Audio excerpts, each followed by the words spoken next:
Hello! In this tutorial, I am going to give you a brief introduction to statutes. So statutes, which are also known as acts or codes or legislation and a few other terms, are laws that are passed by a legislative body.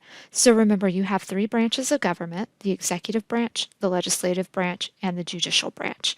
Well, the legislative branch is responsible for passing statutes. And you will have statutes at both the federal level and at the state level. At the federal level, they are passed by the United States Congress. At the state level, they are passed by whatever the legislative body is for that state. So at the federal level, when the United States Congress passes a bill, it is first published as a slip law, which is just an individual publication of the legislation. And that piece of legislation is given a public law number or a private law number, depending on what kind of legislation it is. So for example, you have public law number 107-56. That just means it was the 56th piece of legislation passed by the 107th Congress, and that would be your slip law. Next, all of those slip laws that are passed by a congressional session are grouped together and published in chronological order. And those laws are known as session laws. And so our public law number 107-56 will eventually make its way into volume 115 of the Statutes at Large on page 272. The language of the slip law and the session law are identical. It is only the manner in which they are published that is different. So the slip law is the individual law. The session law is the law that has been published in chronological order in the statutes at large. And then finally, because having a massive collection of chronologically published statutes is not conducive for actually researching and finding the law, those session laws are broken up by topic and then codified into the official code based on subject.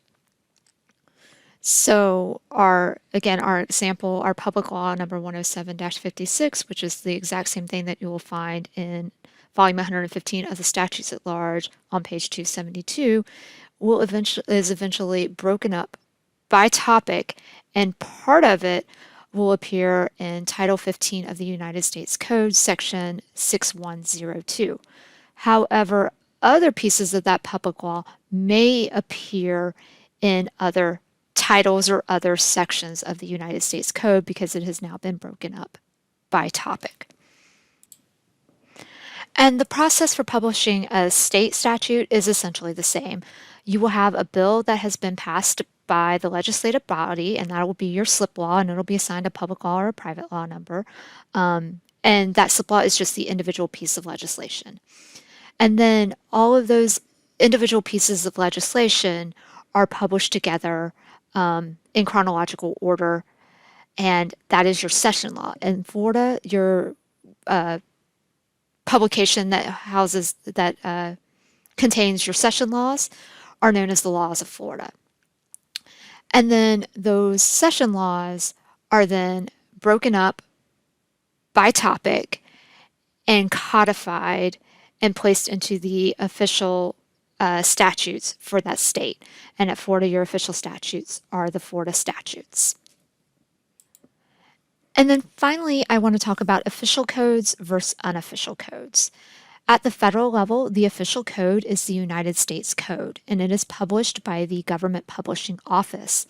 It is published every 6 years with cumulative supplements between years. Then you also have unofficial codes, which are published by commercial publishers. So Westlaw publishes an unofficial code known as the United States Code Annotated, and Lexis publishes an unofficial code known as the United States Code Service. The language of the statutes within these unofficial codes is going to be the same as the language of the statutes within the United States Code. So the language of the code is the same. What makes the unofficial code different is it will have annotations that have been added by the editors of these publishers.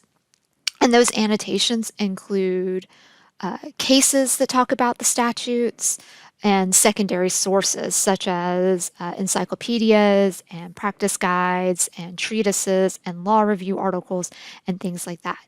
So unofficial codes are really helpful when you are doing legal research because they are going to help you find other primary law that talks about your statute, as well as help you find secondary sources that will kind of help you understand your statute. And that is it for this tutorial. Please check out our other tutorials that will tell you how to find statutes in Westlaw and Lexis and other research platforms. And remember, as always, if you have any questions, please don't hesitate to ask. You can email us, call us, or stop by and visit us in the Larkin room.